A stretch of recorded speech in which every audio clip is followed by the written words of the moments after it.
Hello students, this is Dr. Vinod Kallamwar and you are watching YouTube channel VSK Easy Physics. In this video, we are going to discuss one important phenomenon which is nothing but the Compton effect. Last lecture में हमने discuss किया था photo electric effect के बारे में और उसके पहले लेक्चर में हमने डिस्कस किया था ब्लैक बॉडी रेडिएशन के बारे में. ये जो ऐसे एक्सपेरिमेंट्स थे दो जिनके रिजल्ट्स को क्लासिकल मैकेनिक्स एक्सप्लेन नहीं कर पाया. फिर हमने हेल्प लिया क्वांटम मैकेनिक्स का और क्वांटम मैकेनिक्स के हेल्प से इनके रिजल्ट्स को हमने अच्छी तरह से एक्सप्लेन किया. आज हम बात कर रहे थर्ड एक्सपेरिमेंट की जो सेम है. इस एक्सपेरिमेंट के रिजल्ट्स भी क्लासिकल मैकेनिक्स एक्सप्लेन नहीं कर पाया. ओके, सो कौन सा एक्सपेरिमेंट है? The name of that experiment is nothing but the Compton effect. ये एक्सपेरिमेंट स्कैटरिंग के रिलेटेड है जिसमें लाइट या इलेक्ट्रोमैग्नेटिक रेडिएशन का स्कैटरिंग होता है. ओके, सो यहाँ पे हम जनरली इस इफेक्ट को ऑब्जर्व करने के लिए हम हाई फ्रीक्वेंसी इलेक्ट्रोमैग्नेटिक रेडिएशन का यूज़ करने वाले हैं. एग्जाम्पल के तौर पे एक्सरेज. ओके, जब भी एक्सरेज एक एलिमेंट के ऊपर इंसिडेंट हो रहे हैं, late us imagine that this is a element. Okay, जब एक्सरेज एलिमेंट के ऊपर इंसिडेंट होते हैं उस वक्त इस रेस का स्कैटरिंग यहाँ पे होगा. ओके, इन रेस का जो भी रेस इंसिडेंट हो रहे हैं तो इस एलिमेंट के थ्रू या इस एलिमेंट के द्वारा इन रेडिएशन का स्कैटरिंग हो रहा है. ओके, स्कैटरिंग अगर होता है तो the scattered rays are like this one. These are the scattered X-rays. Okay, ये scattered हो रहे हैं. They are scattering along different angle. Okay, angle of scattering हम थोड़ी देर बाद डिस्कस करने वाले हैं. यहाँ पे जो भी रेडिएशन इंसिडेंट हो रहे हैं, एक्सरेज इंसिडेंट हो रहे हैं on a element. So due to this element, the scattering of this radiation takes place. Okay, like this one. अब यहाँ पे जब स्कैटरिंग हो रहा है तो अगर इन स्कैटर रेज को हम अगर ऑब्जर्व करते हैं, इन स्कैटर रेज को अगर हम ऑब्जर्व कर रहे हैं, जो भी स्कैटर्ड एक्स रेज हो रहे हैं यहाँ पे, तो उन रेज को अगर हम ऑब्जर्व करते हैं तो अकॉर्डिंग टू क्लासिकल मैकेनिक्स उन स्कैटर रेज का जो भी वेवलेंथ है वो सेम होना चाहिए as that of the incident radiation. अगर इंसिडेंट रेडिएशन का वेवलेंथ अगर 10 एंगस्ट्रॉम यूनिट है, इंसिडेंट रेडिएशन का वेवलेंथ अगर 10 एंगस्ट्रॉम यूनिट है तो अकॉर्डिंग टू क्लासिकल मैकेनिक्स किसी भी स्कैटर्ड रे का जो भी वेवलेंथ होगा it should be same. It should be same. ऐसा किसका कहना है? क्लासिकल मैकेनिक्स का. स्कैटरिंग प्रोसेस में वेवलेंथ चेंज नहीं होता है. ओके, तो यहाँ पे जितने भी आप रेज ऑब्जर्व कर रहे हैं सभी रेज का वेवलेंथ सेम होगा. 10 angstrom unit, 10 angstrom unit, 10 angstrom unit, 10 angstrom unit, like this one. Okay, किसी भी एंगल पे आप उसको ऑब्जर्व कर सकते हो. लेकिन कॉम्पटन ने जब एक्सपेरिमेंट परफॉर्म किया इन 1922 में, कॉम्पटन को ये दिखा कि जो भी एक्सरेज स्कैटर्ड हो रहे हैं यहाँ पे दो टाइप के वेव्स उनको एक पर्टिकुलर एंगल पे, अगर मैं ये एंगल कंसीडर करता हूं तो इस एंगल पे दो टाइप के वेव्स उनको मिल रहे थे which are called as unmodified waves and unmodified waves, या मॉडिफाइड रेज या unmodified rays. Unmodified rays means ऐसे रेज जिनका वेवलेंथ ये 10 एंगस्ट्रॉम यूनिट ही होगा, same as that of the incident radiation. Okay, so ऐसे वेव्स को हम कहेंगे अनमॉडिफाइड वेव्स या क्लासिकल वेव्स या कोहेरेंट वेव्स.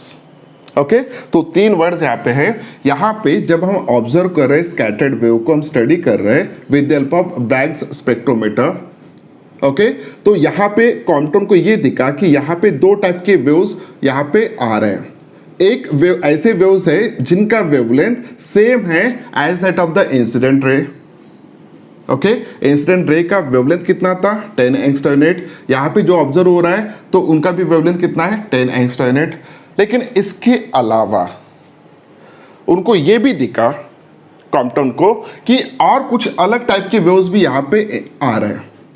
और उनका जो भी वेवलेंथ है it is nothing but the somewhat greater than that of the incident waves.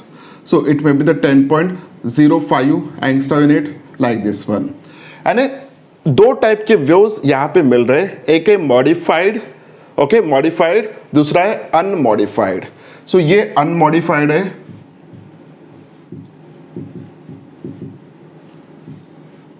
This is a modified, क्योंकि इसका वेवलेंथ चेंज हो चुका है as that of the incident. अब ये जो भी वेवलेंथ है it is observe that the wavelength of the modified rays और modified waves it's somewhat higher or it's somewhat longer than that of the incident rays. अब classical mechanics का ये कहना था कि सिर्फ वहां पे अनमॉडिफाइड वेव्स ही मिलेंगे. आप किसी भी एंगल ऑफ स्कैटरिंग पे ऑब्जर्व अगर करते हो, ओके, तो सिर्फ एक ही टाइप के वेव्स आपको स्कैटर्ड होते हुए मिलेंगे, वो होंगे अनमॉडिफाइड. अरे उनका वेवलेंथ कैसे होना चाहिए, सेम होना चाहिए at that of the incident radiation. लेकिन यहाँ पे ये देखा गया कॉम्पटन के द्वारा कि along with the unmodified waves there are modified waves as also there. यानी दो टाइप के वेव्स वहाँ पे मिल रहे हैं, एक है अनमॉडिफाइड जो क्लासिकल मैकेनिक्स का कहना था, दूसरा है मॉडिफाइड. जो भी मॉडिफाइड वेव्स मिल रहे हैं उनका वेवलेंथ थोड़ा ज़्यादा है as compare to that of the incident radiation. Okay, अब जो भी ज़्यादा वेवलेंथ यहाँ पे आ रहा है, सो यहाँ पे मान के चलिए इसका वेवलेंथ है लैम्बडा डैश और इसका वेवलेंथ है लैम्बडा. ओके, तो ये लैम्बडा डैश वेव्स जो भी मिल रहे हैं जिनको हम मॉडिफाइड वेव्स कह रहे हैं, तो ये क्यों मिल रहे हैं, इसका आंसर क्वांटम क्लासिकल मैकेनिक्स के पास नहीं था. अकॉर्डिंग टू वेव थ्योरी जो भी क्लासिकल मैकेनिक्स क्लासिकल मैकेनिक्स है उसके बेसिस पे यहाँ पे ये हमें आंसर नहीं मिल रहा था कि ये वेव्स क्यों मिल रहा है, यानी उस वेव का वेवलेंथ क्यों बढ़ रहा है, ओके, किसकी वजह से बढ़ रहा है, इसका आंसर क्लासिकल मैकेनिक्स के पास नहीं था. प्रैक्टिकली यहाँ पे दो टाइप के वेव्स मिल रहे हैं, लैम्बडा एंड लैम्बडा डैश. अगर हम डिफरेंस लेते हैं दोनों का, it is a lambda dash minus lambda which is called as an delta lambda. So this delta lambda it is called as an Compton shift. It is called as an Compton shift. तो ये Compton shift की value बहुत कम होगा, okay, और ये Compton shift की value किसके ऊपर डिपेंड होगा वो भी हम देखेंगे. तो अब तक हमने जो भी डिस्कशन किया है, तो जब भी इलेक्ट्रोमैग्नेटिक रेडिएशन किसी मेटल के ऊपर या किसी एलिमेंट्स के ऊपर इंसिडेंट हो रहे हैं या एलिमेंट के थ्रू स्कैटर्ड हो रहे हैं, okay, along different angle of scattering, it is observed that there are two types of waves are observed. First one is a modified, second one is a unmodified. Okay, unmodified क्यों मिल रहा है, इसका भी explanation हम थोड़ी देर बाद देखने वाले हैं. मॉडिफाइड क्यों मिल रहे हैं, इसका भी एक्सप्लेनेशन हम थोड़ी देर बाद देखने वाले हैं. अब इसका एक्सप्लेनेशन जैसे कि अभी डिस्कस किया था कि कॉम्पटन ने क्लासिकल मैकेनिक्स के थ्रू एक्सप्लेन करने के लिए ट्राई किया, लेकिन क्वांटम को ओके क्लासिकल मैकेनिक्स के थ्रू एक्सप्लेनेशन उसका नहीं हो रहा था प्रॉपरली, तो उन्होंने हेल्प लिया क्वांटम मैकेनिक्स का और उन्होंने इस स्कैटरिंग प्रोसेस जो भी हो रहा है यहाँ पे कुछ अजम्पशंस किए. ओके, कॉम्पटन ने कुछ अजम्पशंस किए with the help of quantum mechanics. He actually succeed to explain why we are getting the modified along with unmodified rays. Okay, quantum mechanics का यूज करके उन्होंने एक्सप्लेन करके दिखाया कि ऐसा क्यों मिल रहा है. तो क्वांटम ने ऐसे कौन से assumptions किए थे वो हम यहाँ पे डिस्कस करने वाले हैं. तो assumptions of Compton, the first assumption is, okay, the first assumption it is nothing but the जो भी रेडिएशन ऑफ इंसिडेंट कर रहे हैं, जो भी रेडिएशन ऑफ इंसिडेंट कर रहे हैं, this are nothing but the electromagnetic radiation. Okay, electromagnetic radiation. So according to Max Planck, electromagnetic radiation consists of a number of photons. The energy of each photon is equals to h nu, where nu is nothing but the frequency of that radiation. Okay, उसी तरह X-ray जो भी है, it consists of number of photons.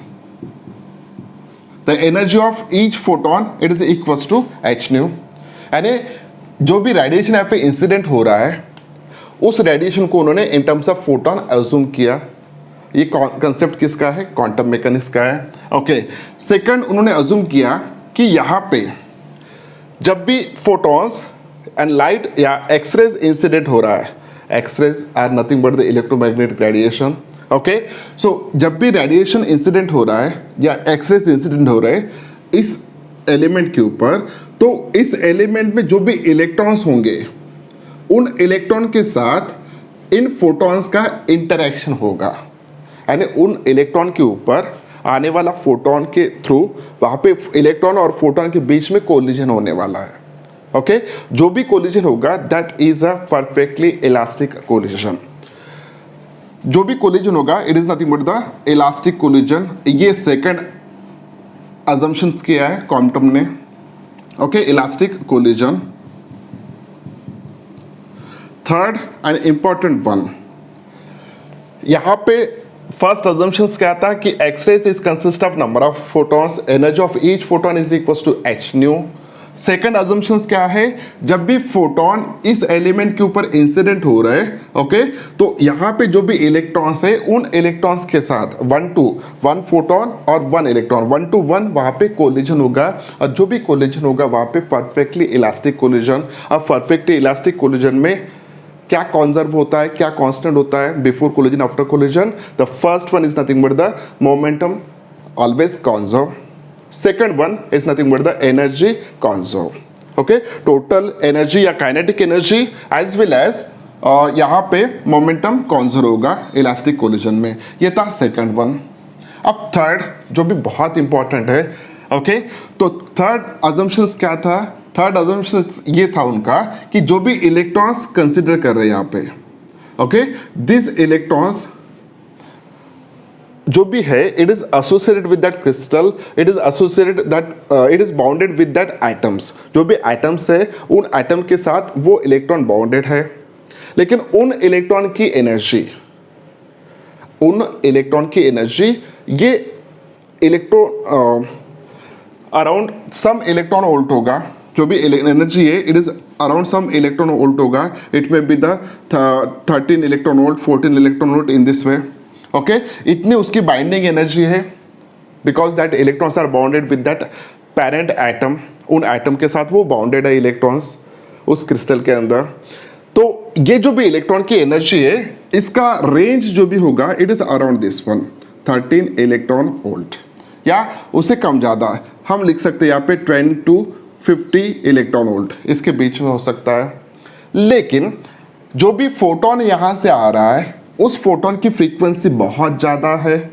Frequency ज़्यादा होने के कारण उस फोटोन की एनर्जी बहुत ज़्यादा होगा, उस फोटोन की एनर्जी बहुत ज़्यादा होगा। तो जो भी फोटोन यहाँ पे इंसिडेंट होने वाला है उस फोटोन की एनर्जी कुछ किलो इलेक्ट्रॉन वोल्ट में होगा। ओके, कुछ किलो इलेक्ट्रॉन वोल्ट में होगा। तो अगर हम दो एनर्जीज की बात कर रही है, इलेक्ट्रॉन की एनर्जी ये है और ये फोटोन की एनर्जी है। जो भी फोटॉन्स इंसिडेंट हो रहे उन फोटोन की एनर्जी बहुत बहुत बहुत ज़्यादा है as compare to the energy of that electrons which are bounded inside the crystal with the parent atom. तो इस एनर्जी के कंपैरिजन में अगर हम इसकी बात करते हैं, इसके कंपैरिजन में अगर हम इसकी बात करते हैं तो ये क्वांटिटी बहुत बहुत लेस है और ऑलमोस्ट इसको हम जीरो ट्रीट कर सकते हैं। ओके, तो क्वांटम ने क्या किया है? क्वांटम ने थर्ड अजम्पशन जो भी कंसिडर किया था उनके हिसाब से जो भी इलेक्ट्रॉन्स है वो एलिमेंट्स में वो इलेक्ट्रॉन्स की बाइंडिंग एनर्जी बहुत कम होता है और आने वाली फोटोन की एनर्जी बहुत ज़्यादा होता है। आने वाले फोटोन की एनर्जी के साथ जब हम कंपेयर करेंगे उस वक्त ओके उस इलेक्ट्रॉन को कंपेयर करेंगे तो ये इलेक्ट्रॉन की एनर्जी ऑलमोस्ट जीरो ट्रीट करेंगे। अगर इलेक्ट्रॉन की एनर्जी जीरो ट्रीट करेगा this electrons treated as a free electrons. जो भी इलेक्ट्रॉन्स वहां पे है उनको हम ट्रीट करेंगे free electrons. Okay, they are treated as a free electrons. So ये तीन अजम्पशंस है जो कि बहुत ही इंपॉर्टेंट है और इनके बेसिस पे, इन अजम्पशंस के बेसिस पे कॉम्पटन ने एक्सप्लेन किया है कि हमें मॉडिफाइड और अनमॉडिफाइड जो भी रेडिएशंस मिल रहे हैं, स्कैटर्ड वेव्स मिल रहे हैं, वो क्यों मिल रहे हैं। ओके तो शुरू करते हैं अब यहाँ पे एक्चुअल एग्जैक्टली क्या होता है क्वांटम का explanation.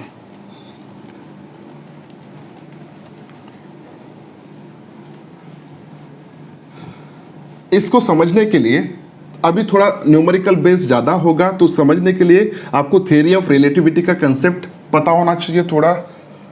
Okay Einstein's mass energy relation वो भी पता होना चाहिए, E is equals to mc²। Okay so quantum का एक्सप्लेनेशन हम देखने जा रहे हैं यहाँ पे। Now let us imagine that this is a photon. Okay जो भी एक्सरे इंसिडेंट हो रहा है उस एक्सरे का फोटोन है ये। It is incident on a element which contain electron. Okay जब भी इंसिडेंट हो रहा था फोटोन, उस फोटोन की फ्रीक्वेंसी हम कंसिडर करेंगे न्यू है। तो यहाँ पे इसका एनर्जी कितना आएगा, इंसिडेंट फोटोन का एनर्जी, हर एक फोटोन की एनर्जी कितना आएगा, E is equals to H nu आएगा। इंसिडेंट फोटोन का मोमेंटम कितना होना चाहिए, the momentum of incident photon is equals to H nu by c, standard formula है। This is the energy of incident photon. This is the energy of momentum of incident photon. Okay?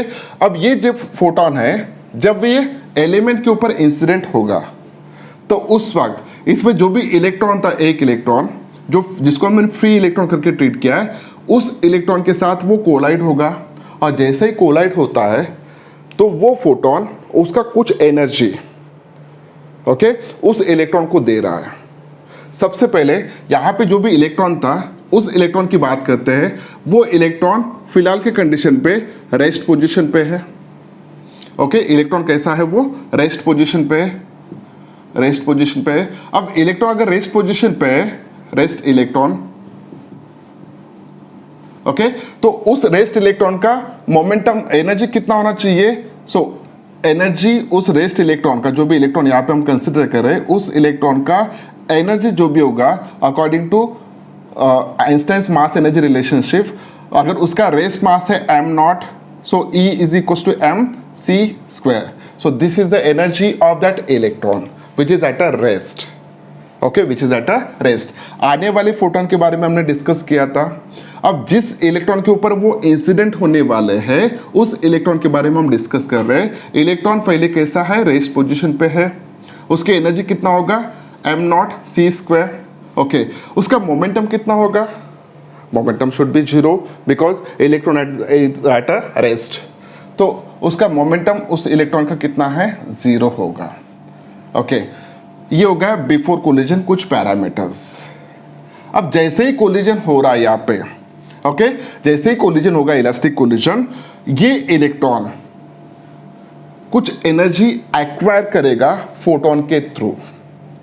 Photon जब उसके साथ collide हो रहा है okay electron के साथ, तो वो इलेक्ट्रॉन को कुछ एनर्जी दे रहा है और एनर्जी देने के कारण इलेक्ट्रॉन क्या हो रहा है, मूव हो रहा है। So this is called an recoil process. और इस रिकॉइल प्रोसेस में इलेक्ट्रॉन जो भी है, that electron it is moving in this direction, electron is moving in this direction.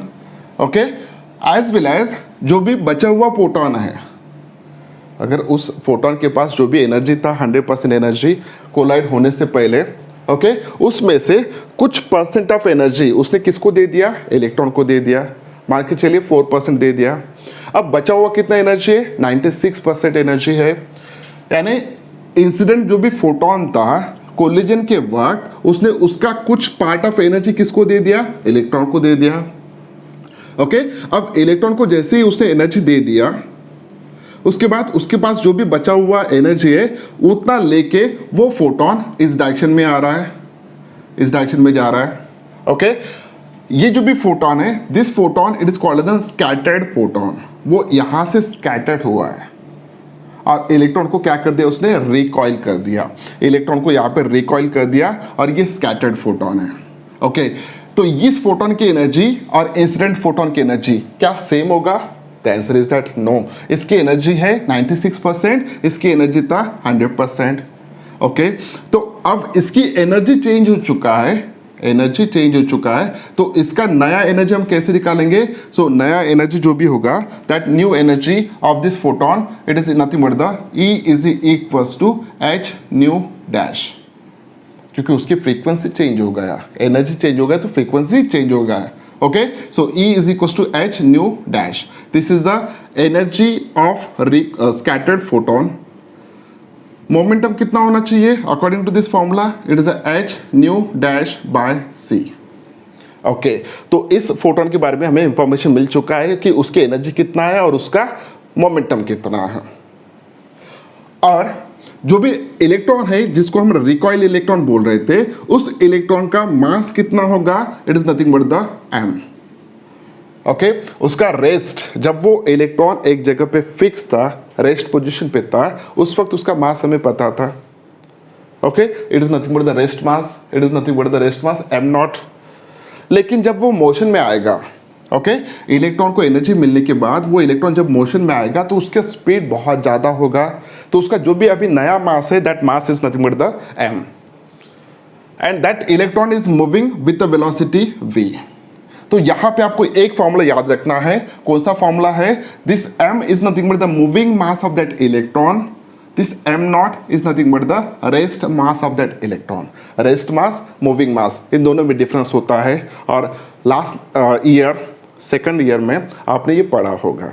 Okay, theory of relativity का कंसेप्ट आता है यहाँ पे। So m is equals to m0 upon under root of 1 minus v square by c square. ये formula आपको अच्छी तरह से पता होगा। ओके, थ्योरी ऑफ रिलेटिविटी का इसका भी यूज हम थोड़ी देर बाद करने वाले हैं। What is the m? It is the mass of that moving electron, this m0 is nothing but the mass of that rest electron. Okay, so ये था मास एंड वेलोसिटी। तो इसके बेसिस पे इस इलेक्ट्रॉन का एनर्जी कितना होगा? So it is equals to m c square, क्योंकि उसका मास अब m है, so E is equals to m c square. Okay, इस इलेक्ट्रॉन का मूविंग मास m है, तो उसकी एनर्जी कितना होगा? E is equals to m c square, और इसका एनर्जी कितना, मोमेंटम कितना होगा? So momentum is nothing but the m into v, because mass into velocity, और इस इलेक्ट्रॉन की वेलोसिटी कितना ले रहे हैं हम? v ले रहे हैं। ओके, तो यहाँ पे एक चीज ऑब्जर्व कीजिए, यहाँ पे जब भी फोटोन इंसिडेंट हुआ तो स्कैटरिंग के बाद फोटोन इस साइड गया और इलेक्ट्रॉन रिकॉइल इस साइड हुआ। ओके, तो इंसिडेंट फोटोन का डायरेक्शन जो भी था, दिस इज दैट डायरेक्शन।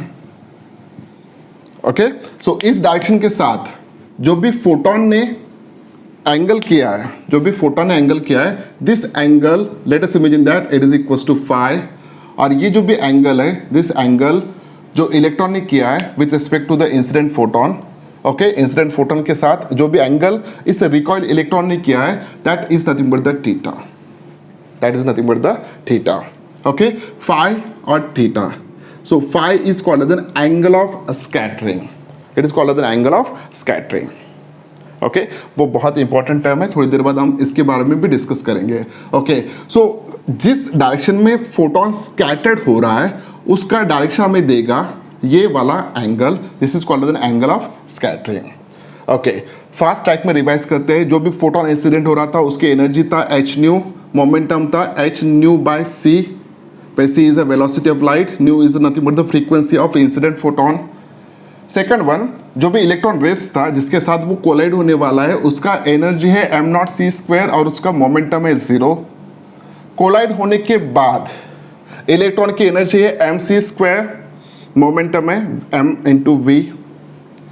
उसके बाद जो भी फोटोन स्कैटर्ड हुआ है उसका एनर्जी जो भी है, इट इज इक्वल्स टू, जो भी फोटोन यहाँ पे स्कैटर्ड हुआ था उसकी एनर्जी है h न्यू डैश, ओके, और मोमेंटम है h nu dash by c। तो अब जैसे कि क्वांटम ने अज्यूम किया था 3 अजम्पशंस, ओके, उसमें से सेकंड जो भी अजम्पशंस है, what are the collision takes place between electron and photon, that is a perfectly elastic collision.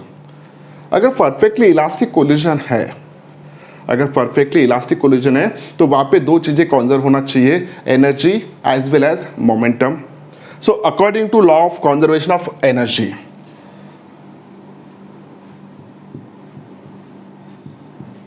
conservation of energy,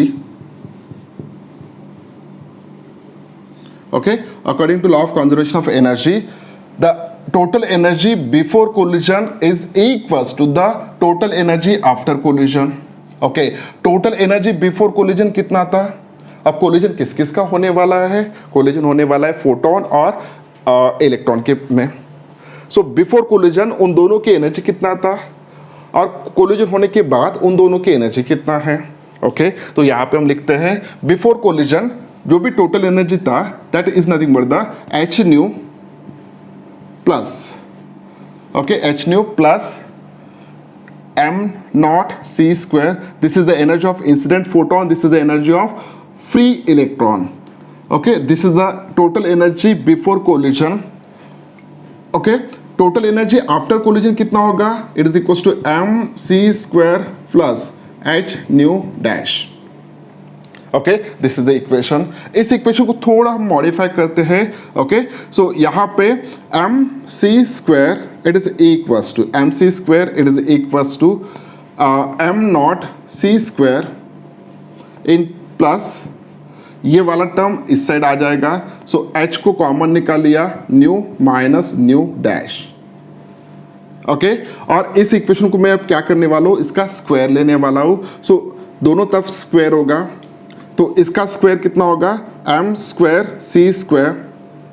okay, so यहाँ पे मैं लिख लेता हूँ थोड़ा. It is equal to m square c to the power 4, इसका square पूरा m square c to the power 4 it is equal to. अब ये देखिए first term plus second term. Okay, so a plus B whole का square, so a square plus b square plus twice A B. So a square, so m naught square c to the power 4 plus b square h square nu minus nu not whole square. Okay, plus यहाँ पे twice a plus b 2 times h nu minus nu dash into m not c square. So this is equation number first. Okay, let us imagine that this is the equation number first. यहाँ पे बहुत सारे mathematical terms आने वाले हैं. हमने अभी तक देखा है कि सिर्फ कंजर्वेशन ऑफ एनर्जी का यूज करके energy before collision and energy after collision, उसके बेसिस पे यहाँ पे हमने एक इक्वेशन निकाला है m square c to the power 4 is equal to m naught square c to the power 4 plus h square nu minus nu dash whole square plus twice h nu minus nu dash m not c square. This is the equation number first. Okay, इसी तरह हम conservation of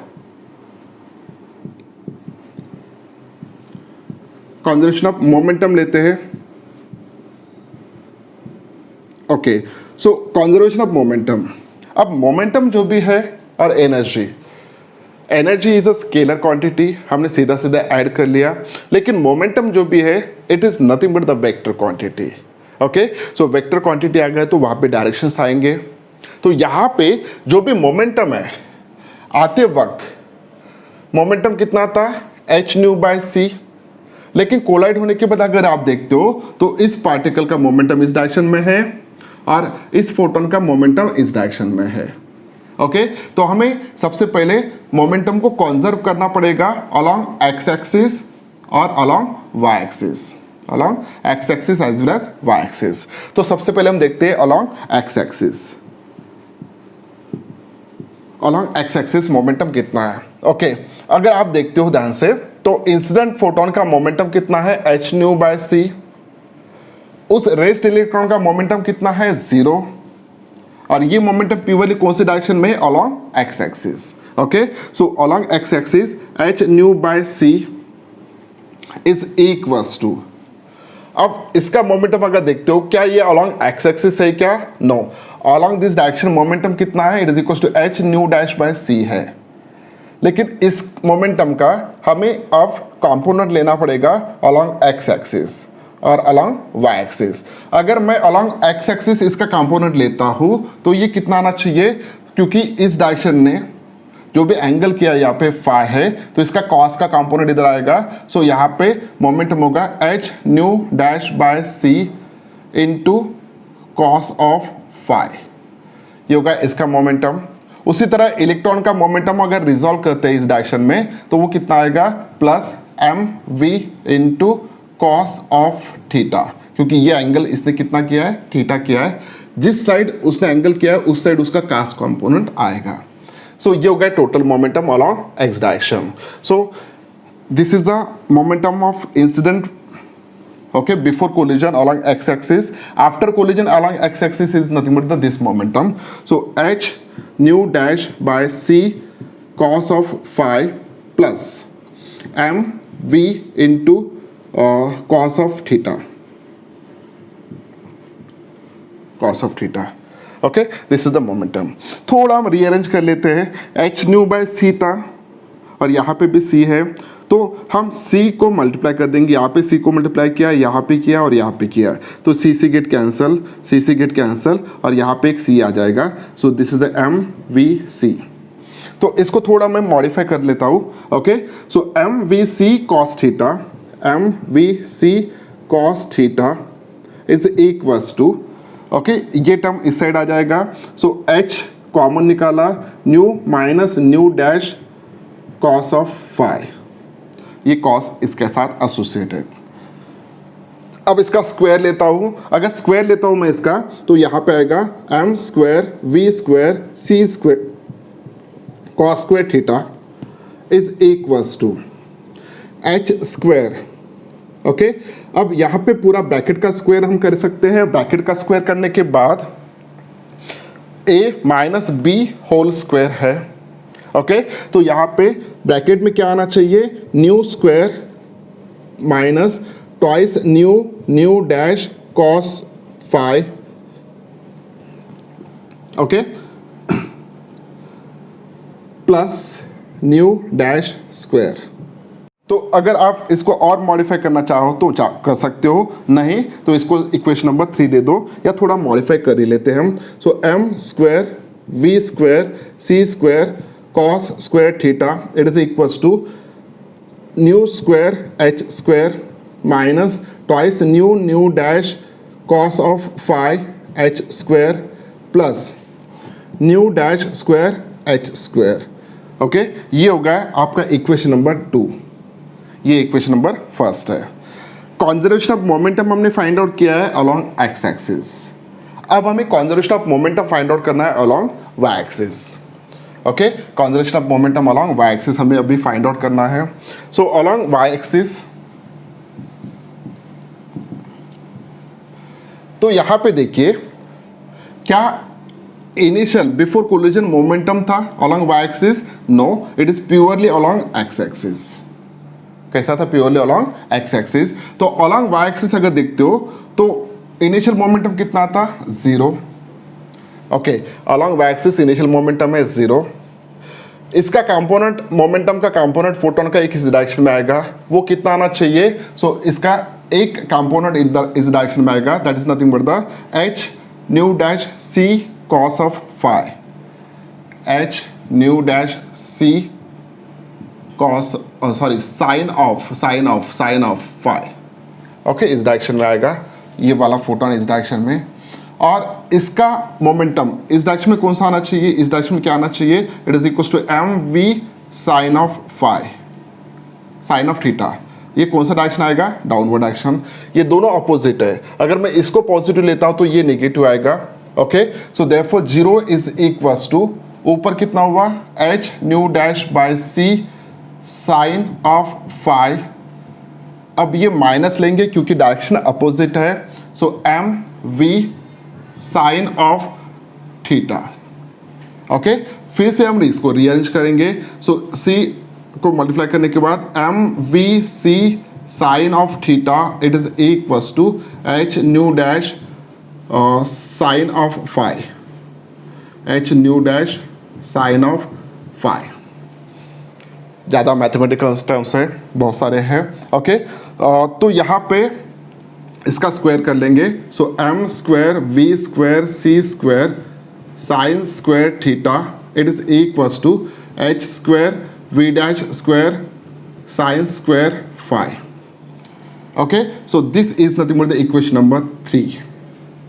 अब देखिए equation number 2 और equation number 3, यहाँ पे m square we square C square cos square theta है, यहाँ पे m square we square C square sine square theta है। इन दोनों को मैं ऐड कर देता हूँ। अब इन दोनों को ऐड करने के बाद ब्रैकेट में क्या बचेगा, m square we square C square common अगर निकाल लेते हैं, ब्रैकेट में बचेगा sine square theta plus cos square theta, जिसकी वैल्यू होगा 1। तो यहाँ पे आफ्टर एडिंग 2 प्लस 3 करने के बाद 2 प्लस 3 करने के बाद यहाँ पे m square we square C square it is equals to, okay, it is equals to. तो यहाँ पे दोनों को ऐड करना है तो सिंपली ऐड कर देंगे। So this is equals to. अब यहाँ पे देखिए सिंपली ऐड कर देंगे यहाँ पे हम इसको, और यहाँ पे थोड़ा एक मिनट, यहाँ पे हमारा गलत हो चुका है। सो एच स्क्वायर, ओके, ये ब्रैकेट जो भी था this square minus 2 times of this both minus, okay. So यहाँ पे प्लस आएगा, लेकिन यहाँ पे क्या आएगा V dash square into cos of phi, cos square phi, okay. So यहाँ पे क्या आएगा कॉस स्क्वायर फाई। इतना थोड़ा करेक्शन कर लीजिएगा यहाँ पे, ओके। अब हमें क्या करना है, अब इन दोनों को ऐड करना है, 2 प्लस 3 करना है। तो इस साइड के दो भी ऐड करने के बाद ये रिजल्ट आया।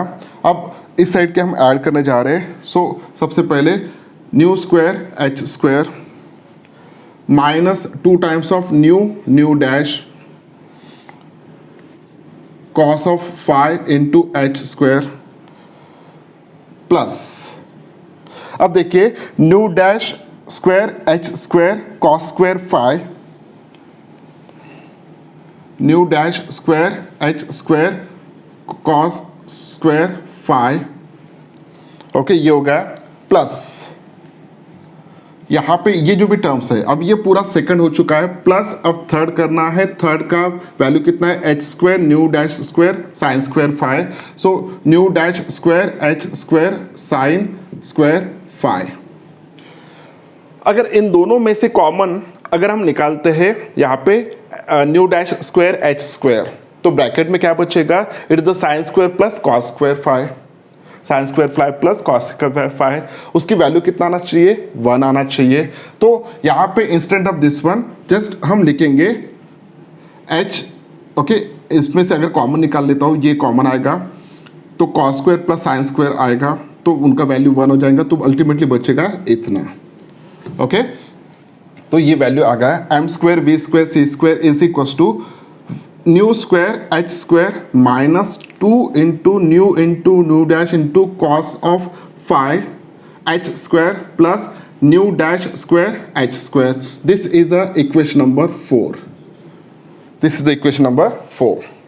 अब हमें क्या करना है, अब हमें इक्वेशन नंबर 1 में से 4 को सब्ट्रैक्ट करना है। इक्वेशन नंबर 1 में से 4 को सब्ट्रैक्ट करना है। सो 1 माइनस 4, ओके, 1 माइनस 4 करना है। तो 1 में देखिए इस साइड में क्या है, m square C to the power 4 और यहाँ पे m square we square C to the power 2।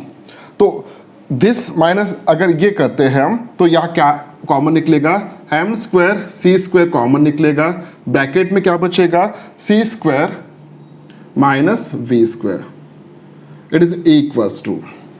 अब बहुत इंपॉर्टेंट ध्यान से देखना है आपको। सो ये पूरा टर्म मैं एज इट इज यहाँ पे लिख लेता हूँ। So M not square C to the power 4, M not square C to the power 4 plus H square nu minus nu dash square H square nu minus nu dash square plus twice H nu minus nu dash M not C square twice H nu minus nu dash M not C square. ये होगा पहला term minus, अब ये करना है so minus, okay. So यहाँ पे minus आएगा न्यू स्क्वायर एच स्क्वायर, ये प्लस आएगा plus twice nu dash cos of phi h square, ये माइनस आएगा minus nu dash square H square. Okay, अब हमें इसको सॉल्व करना है। अब यहाँ पे ये जो भी टर्म है इसको हम थोड़ा एलोबरेट करते हैं। Okay, it is equals to m not square C to the power 4 plus nu minus nu not whole square है यहाँ पे। Okay, nu minus nu not whole square है, तो यहाँ पे इसको अगर एक्सपांड कर लेते हैं तो सिर्फ इसको यहाँ पे क्या आ सकता है, थोड़ा देखते हैं हम यहाँ पे। सो एक में आएगा nu square plus nu dash square minus 2 into nu dash. अब h से मल्टीप्लाई कीजिए, so h square nu square plus h square nu dash square minus twice h square nu into nu dash, ये होगा bracket plus twice h nu minus nu dash into m not C square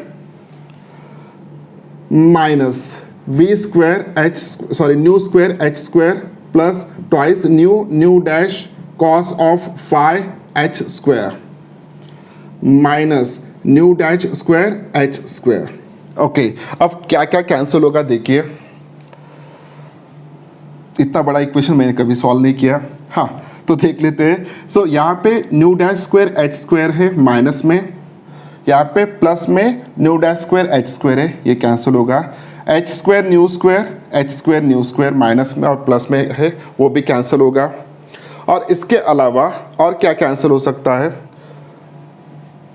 फिलहाल इसके अलावा और कुछ cancel नहीं होगा इसमें। ओके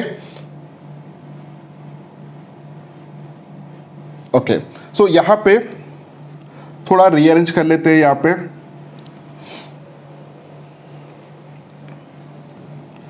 क्या क्या बचा है देख लेते हैं। It is equals to m not square C to the power 4 minus twice h square nu minus nu dash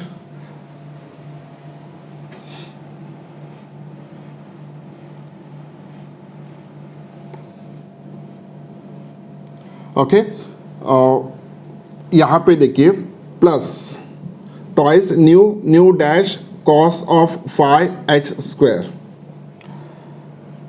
okay, और प्लस ये टर्म हो गया, ये टर्म हो गया। तो इसको थोड़ा मैं थोड़ी देर बाद रीअरेंज करूँगा थोड़ा, तो नहीं तो अभी लिख लेता हूँ। इनमें से क्या कॉमन निकलेगा, twice h square nu dash, ये कॉमन निकलेगा टर्म। ओके, ये दोनों कॉमन निकलेगा। अगर मैं minus 2h square nu dash common निकालता हूँ, सो ब्रैकेट में क्या बचना चाहिए, सो ब्रैकेट में बचेगा 1 minus cos of phi, 1 minus cos of phi, इतना बचेगा टर्म। ओके, सो ये होगा, इसका यूज़ पूरा हमने कर लिया और इसका यूज़ कर लिया हमने इसका। अब बचा है last term, it plus twice H nu minus nu dash M not C square. Okay, so ये इतना टर्म अभी बचा है। ओके, सो इस साइड ये हो गया। अब यहाँ पे देखिए एम स्क्वायर सी स्क्वायर, ब्रैकेट में सी स्क्वायर माइनस वी स्क्वायर है। ओके, जैसे कि हमें यहाँ पे पता है कि m की वैल्यू क्या सब्स्टिट्यूट कर सकते हैं, m not upon under root of 1 minus we square by c square. अगर यहाँ पे हमने m की वैल्यू ये सब्स्टिट्यूट कर दिया, एम नॉट अपॉन, अगर इस साइड स्क्वायर करते हो तो ये भी स्क्वायर हो जाएगा और ये स्क्वायर रूट नीचे का हट जाएगा। ओके, सो जब हम रीअरेंज करेंगे तो रीअरेंज करने के बाद एम नॉट स्क्वायर की जगह पे अब क्या आएगा, यहाँ पे it is equals to sorry m square की जगह पे m not square upon 1 minus we square, 1 minus we square by c square. ये किसकी वैल्यू है, एम स्क्वायर की वैल्यू है। ओके, ये सी स्क्वायर यहाँ पे आ जाएगा, सी स्क्वायर अपॉन ये हो जाएगा, ये ऊपर चला जाएगा तो ऊपर चला जाता है तो ये सी टू द पावर कितना आएगा 4। ओके, अब देखिए यहाँ पे ये वाला और ये वाला सेम है तो ये कैंसिल हो जाएंगे। Okay, M not C to the power M not square C to the power 4 is equals to, इस साइड कितना क्या बचा है, M not C to the power 4 है, so M not C to the power 4। अब equation छोटा हो रहा है थोड़ा थोड़ा, अब फाइनल स्टेज में आ रहे हैं हम। So M not C to the power 4 M not C to the power 4 है, अगर मैं इसको इस साइड लाता हूँ तो ये कैंसिल हो जाएगा। ओके, तो फिर ये टर्म अगर इस साइड लाता हूँ तो ये पॉजिटिव हो जाएगा। So therefore last equation here it is equals to twice h square. Okay, या हम लिख सकते हैं इसके बेसिस पे ये कैंसिल होने वाला है, और इस टर्म को मैं इस साइड लाता हूँ तो twice H nu minus nu dash M not C square it is equals to twice h square nu nu dash. Okay, 1 minus cos of phi. Okay, the last one.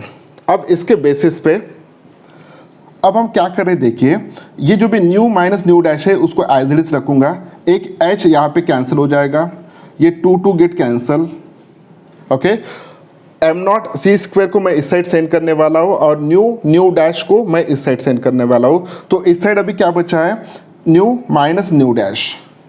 So new minus nu dash, okay, upon new dash को यहाँ पे लाऊंगा। सो nu dash को लाया इस equals to m not C square को मैं इस साइड लेके जाऊंगा तो h upon M not C square 1 minus cos of phi. ऐसा लग रहा है कि मैथमेटिक्स पढ़ा हूँ मैं। ओके, सो फिजिक्स का टीचर हो, मैथमेटिक्स पढ़ा रहा हूँ यहाँ पे। सो यहाँ पे देखिए इसको थोड़ा रीअरेंज कर लेंगे।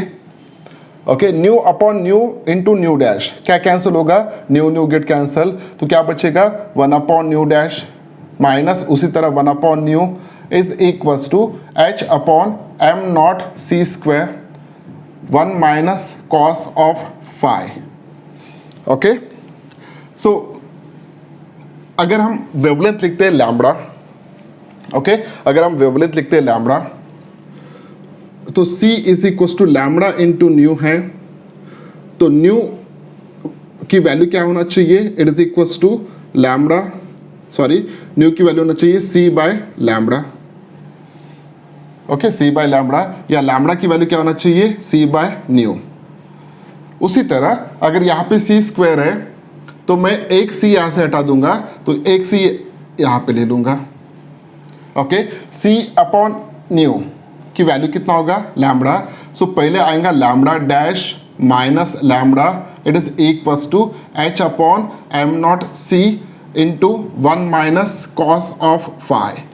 आगे हम लास्ट इक्वेशन की तरफ, ये जो भी है this is nothing but the quantum shift. What is this one, lambda dash is nothing but the wavelength of modified wave, this is the wavelength of unmodified wave. उन दोनों का difference it is nothing but the quantum shift, it is equal to h upon M not c into 1 minus cos of phi. What is the h, it's a Planck's constant 6.63 into 10 power minus 34 joules second. M naught is nothing but the charge on electron, okay, और c is nothing but the velocity of light. तो यहाँ पे mass of ये mass of electron और velocity of light. Mass of electron पता है 9.1 into 10 power minus 31, okay, और c पता है 3 into 10 power 8 metre per second. What is the phi? It is the angle of scattering. जिस direction में वो स्कैटरिंग हो रहा है वो वाला डायरेक्शन।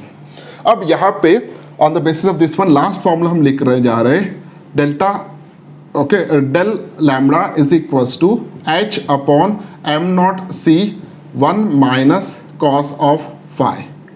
सो ये होगा आपका क्वांटम शिफ्ट का फॉर्मूला, ओके, क्वांटम शिफ्ट का फॉर्मूला। अब यहाँ पे थोड़ा इस इक्वेशन के बेसिस पे मैं लास्ट इक्वेशन यहाँ पे लिखता हूँ, तो लास्ट इक्वेशन इसके बेसिस पे कैसा आएगा, so lambda dash it is equals to, ये इस साइड चला जाएगा, lambda plus h upon M not C 1 minus cos of phi. Okay, what is the lambda dash, it is the wavelength of modified wave, this is the wavelength of incident wave या unmodified wave. Okay, जैसे कि हमने देखा था कि incident अगर हम 10 instant radiation का वेवलेंथ अगर 10 एंगस्ट्रॉम यूनिट है तो स्कैटर्ड इसका एक 10 भी मिल रहा है और दूसरा 10.05 भी मिल रहा है। तो 10.05 एंगस्ट्रॉम यूनिट जो भी हमने डिस्कस किया था वो किसके कॉरस्पॉन्डिंग में है, लैम्ब्डा डैश, क्योंकि ये वैल्यू ज़्यादा है एज कम्पेयर टू लैम्ब्डा। कितने से ज़्यादा है, इतने से ज़्यादा है। तो इसको हम क्या बोलेंगे, क्वांटम शिफ्ट बोलेंगे हम। इसको क्या बोलेंगे हम, क्वांटम शिफ्ट। ओके, तो अब 5 मिनट का डिस्कशन हम कर लेते हैं फटाफट। ओके, तो ये है क्वांटम शिफ्ट। इसमें मेरे ख्याल से तो पूरा मैथमेटिकल टर्म्स है, एक्स्ट्रा कुछ बताने की आपको ज़रूरत नहीं है।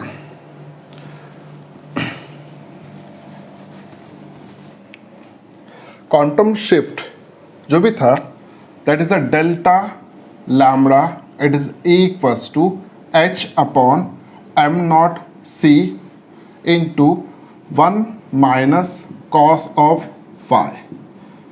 Okay, where h is nothing but the Planck's constant, m naught is nothing but the rest mass of electron, c is nothing but the velocity of light, and phi is nothing but the angle of scattering. तो यहाँ पे अगर हम h की वैल्यू, m नॉट की वैल्यू, c की वैल्यू सब्स्टिट्यूट कर देते हैं तो यहाँ पे क्या आएगा देखिए। सो h अपॉन m not c it is equals to, h की वैल्यू है 6.63 इंटू 10⁻⁻34 अपॉन m नॉट है 9.1 इंटू 10⁻⁻31 इंटू c की वैल्यू जो भी है velocity of light, it is equals to 2.998 into 10⁻8 metre per second. तो जब हम इसको सॉल्व करेंगे, सॉल्व करने के बाद ये वैल्यू आएगा 0.0242 इंटू 10⁻⁻10। और उसके बाद अगर हम ये मीटर में है, अगर इसको मैं इस पे कन्वर्ट कर लेता हूँ एंगस्ट्रॉम यूनिट में, so this become a 0.0242 angstrom unit. Okay, ये जो भी है this is nothing but the quantum shift. Sorry, quantum shift में ये जो भी टर्म आ रहा है उसकी वैल्यू इतना है यहाँ। सो देयरफॉर यहाँ पे हम लिख सकते हैं del lambda and quantum shift is equals to 0.0242 angstrom unit में into 1 minus cos of phi into what, into sorry unit क्या होगा, एंगस्ट्रॉम यूनिट। अब यहाँ पे देखिए क्वांटम शिफ्ट हमें एग्जैक्टली क्या दे रहा है। क्वांटम शिफ्ट हमें दे रहा है कि मॉडिफाइड और अनमॉडिफाइड वेव्स जो भी है उनमें वेवलेंथ डिफरेंस कितना है। मॉडिफाइड एंड अनमॉडिफाइड वेव्स में वेवलेंथ का डिफरेंस कितना है वो हमें दे रहा है। अब वो वेवलेंथ का डिफरेंस किसके ऊपर डिपेंड होगा, वो वेवलेंथ का डिफरेंस किसके ऊपर डिपेंड होगा, मैं यहाँ पे एक फिर सिचुएशन आपको बता देता हूँ। Now let us imagine that these are the x-rays which are going to incident on this object. Okay, इस ऑब्जेक्ट के ऊपर x-rays इंसिडेंट हो रहे हैं। ओके, बहुत सारे फोटॉन्स इंसिडेंट हो रहे हैं, लाइक दिस वन, बहुत सारे फोटॉन्स इंसिडेंट हो रहे हैं। हम एक ही फोटोन की बात नहीं कर रहे हैं। और उन फोटॉन में से कुछ फोटॉन्स जो भी है वो इस डायरेक्शन में स्कैटर्ड हो रहे हैं, अलग अलग डायरेक्शन में स्कैटर्ड हो रहे हैं। ओके, अलग अलग डायरेक्शन में स्कैटर्ड हो रहे हैं। जब कॉम्पटन ने रिजल्ट्स फाइंड आउट किए थे उस वक्त उन्होंने क्या किया था, उन्होंने एक ब्रैग्स स्पेक्ट्रोमीटर जिसे हम कहेंगे, तो उस स्पेक्ट्रोमीटर के थ्रू उन्होंने ऑब्जर्व किया था, उस स्पेक्ट्रोमीटर के थ्रू उन्होंने ऑब्जर्व किया था कि स्कैटरिंग तो हर डायरेक्शन में हो रहा है। ओके, अगर हम एंगल ऑफ स्कैटरिंग की बात करते हैं, अगर आपका स्पेक्ट्रोमीटर यहाँ पे, तो इस डायरेक्शन में जो भी वेव्स यहाँ पे जा रहे हैं तो उन वेव्स ने कितना एंगल ऑफ स्कैटरिंग किया है, उन वेव्स में जो भी एंगल ऑफ स्कैटरिंग किया है that angle of scattering it is equals to phi. अब यहाँ पे नंबर ऑफ वेव्स इंसिडेंट हो रहे हैं, उनमें से बहुत सारे वेव्स इस डायरेक्शन में भी जा रहे हैं। अब उन बहुत सारे वेव्स में से ऐसा देखा गया है कि कुछ वेव्स का वेवलेंथ जो भी होता है इट इज अ लैम्ब्डा, और कुछ वेवलेंथ की वेव्स जो भी होता है it is a lambda dash. Lambda is nothing but the wavelength of incident radiation.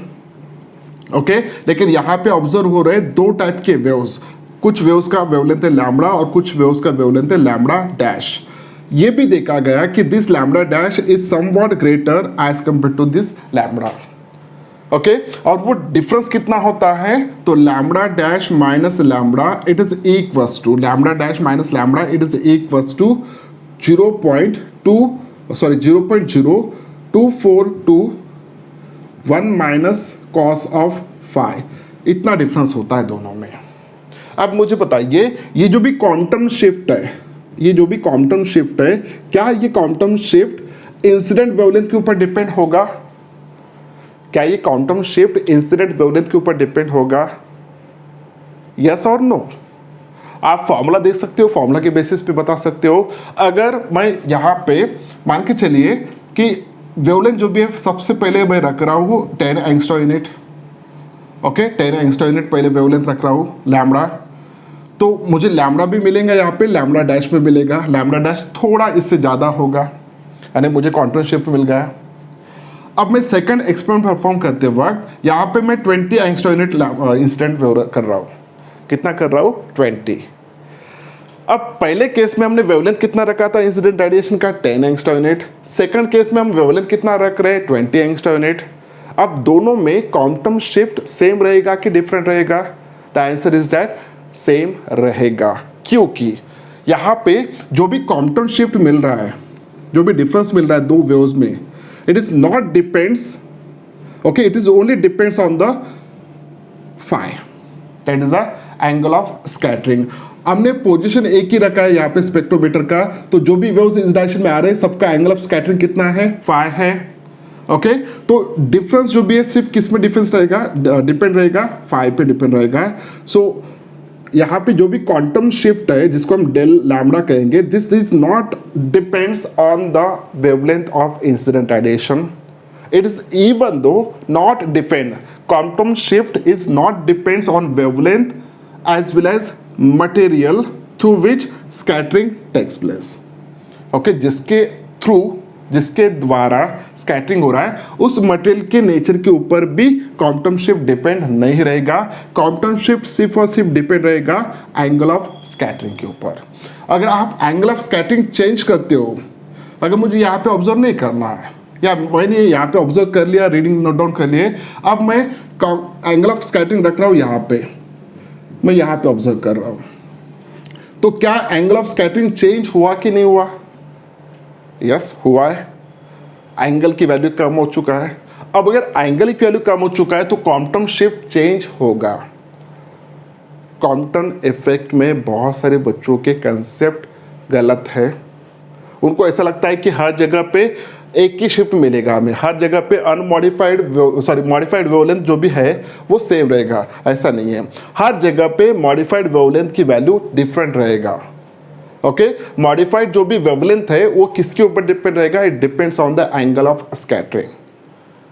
Okay तो जैसे जैसे एंगल ऑफ स्कैटरिंग कम होगा तो यहाँ पे मॉडिफाइड वेवलेंथ का जो भी वेवलेंथ है वो चेंज होगा, यानी क्वांटम शिफ्ट चेंज होगा। सो क्वांटम शिफ्ट ये quantity multiplied by 1 minus cos of phi है। अगर फाई की वैल्यू कम हो रहा है, फाई की वैल्यू अगर कम हो रहा है तो डेफिनेटली कॉस ऑफ फाई की वैल्यू कम होगा।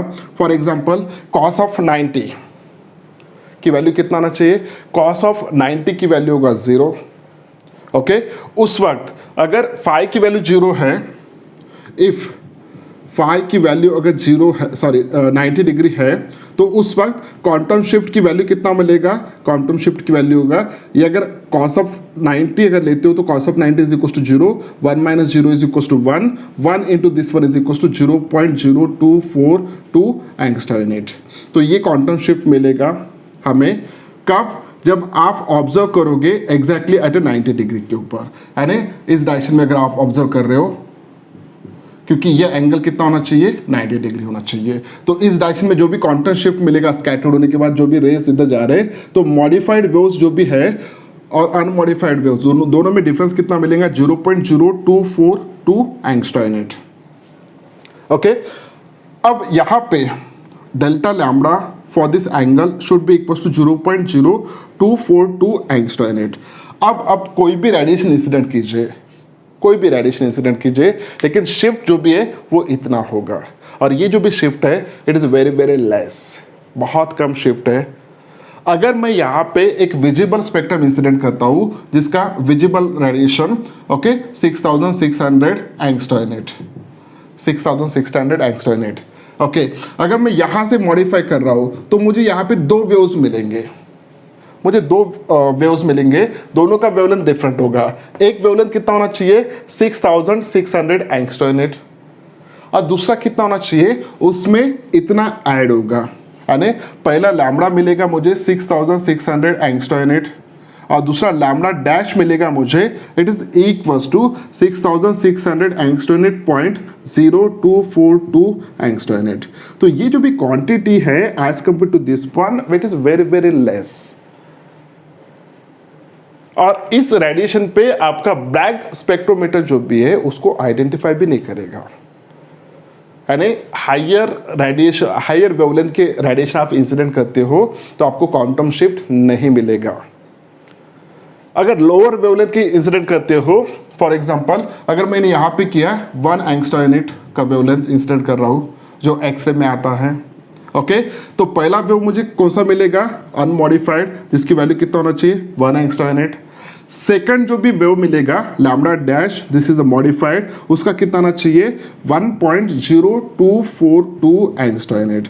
अब ये जो भी है as compare to this one, ये जो भी है ये मायने रखता है यहाँ पे, यानी यहाँ पे इन दोनों में हम डिफ्रेंशिएट कर सकते हैं, 1 एंगस्ट्रॉम यूनिट 1.02 एंगस्ट्रॉम यूनिट, इनमें हम डिफ्रेंशिएट कर सकते हैं ओके। तो ये है क्वांटम शिफ्ट।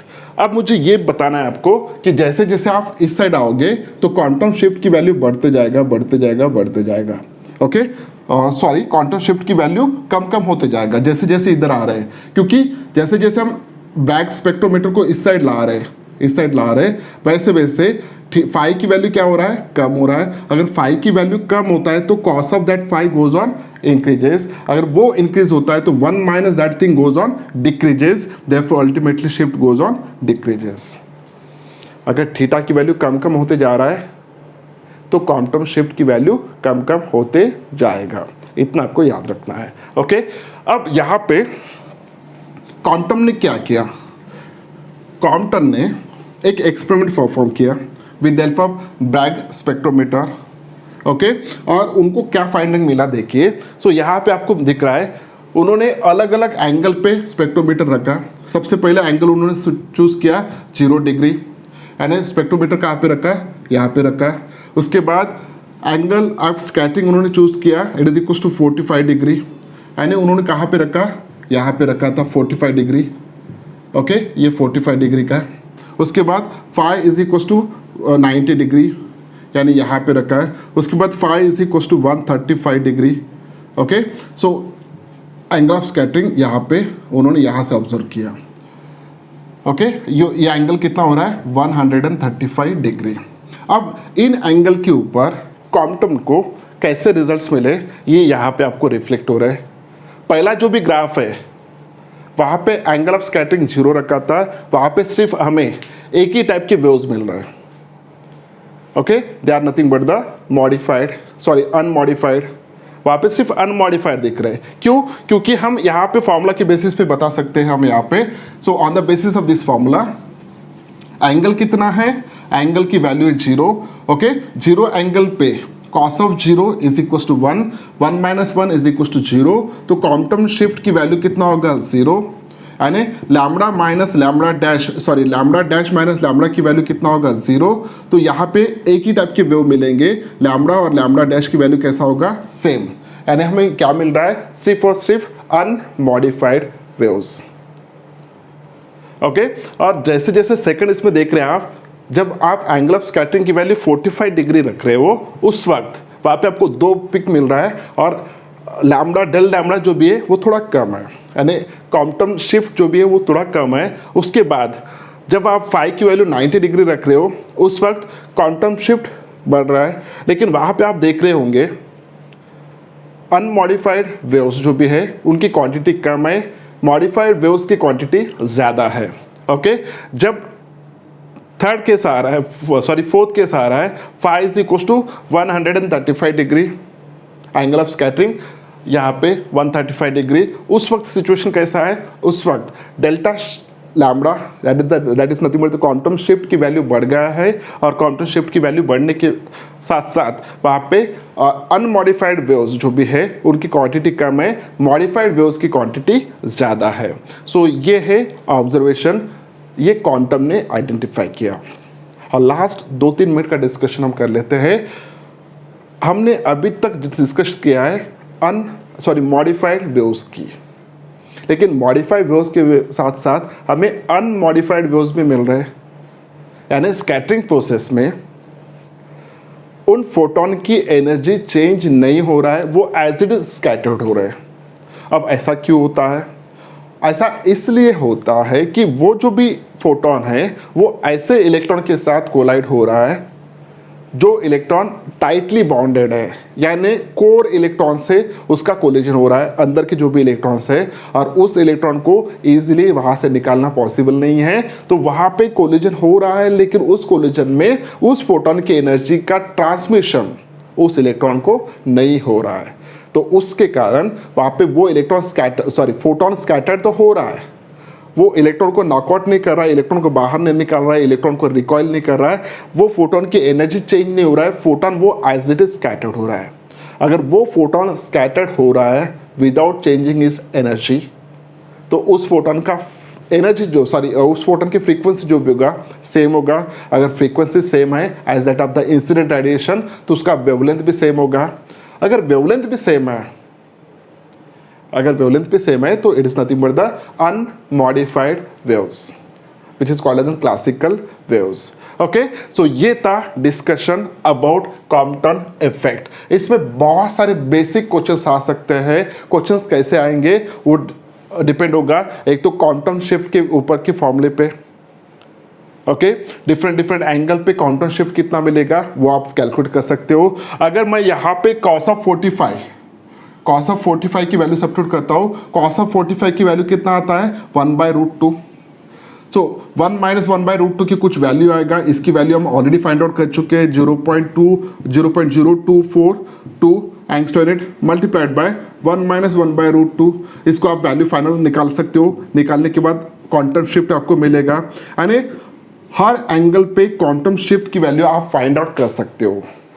ओके, इसके बाद क्या क्वांटम शिफ्ट ये कौन सा मटेरियल स्कैटर कर रहा है इसके ऊपर डिपेंड होगा? The answer is that no. तो ऐसे अलग अलग क्वेश्चंस इसके ऊपर आ सकते हैं। ये था डिस्कशन अबाउट कॉम्पटन इफेक्ट जो 1922 में कॉम्पटन ने फर्स्ट टाइम ऑब्जर्व किया, और क्वांटम मैकेनिक्स का यूज करके स्पेशली प्लैंक्स थ्योरी का यूज करके उन्होंने इसका एक्सप्लेनेशन दिया है कि वहाँ पे मॉडिफाइड वेव्स हमें क्यों मिल रहा है, और जहाँ पे क्लासिकल मैकेनिक्स अनेबल था। क्लासिकल मैकेनिक्स का कहना था कि सिर्फ और सिर्फ हमें किसी भी एंगल ऑफ स्कैटरिंग के ऊपर सिर्फ और सिर्फ अनमॉडिफाइड वेव्स मिलना चाहिए, न कि मॉडिफाइड वेव्स मिलना चाहिए। ऐसा क्लासिकल का कहना था कि सिर्फ अनमॉडिफाइड वेव्स मिलेंगे, लेकिन प्रैक्टिकली अनमॉडिफाइड के साथ साथ मॉडिफाइड भी मिल रहे थे। Okay, higher wavelength. तो ये सब कुछ जो भी हो रहा था इसको कॉम्पटन ने पूरा ऑब्जर्व किया, और उन्होंने मैक्स प्लैंक की थ्योरी को एक्सेप्ट करके कुछ अजम्पशंस बना के, जो भी 3 अजम्पशंस थे उसके बेसिस पे उन्होंने पूरा एक्सप्लेन करके बताया कि with respect to the angle of scattering modified wavelength कितना होता है और उसका क्वांटम शिफ्ट कितना होता है, इन पूरे के बारे में उन्होंने डिस्कशन किया था। Thank you very much, bye bye.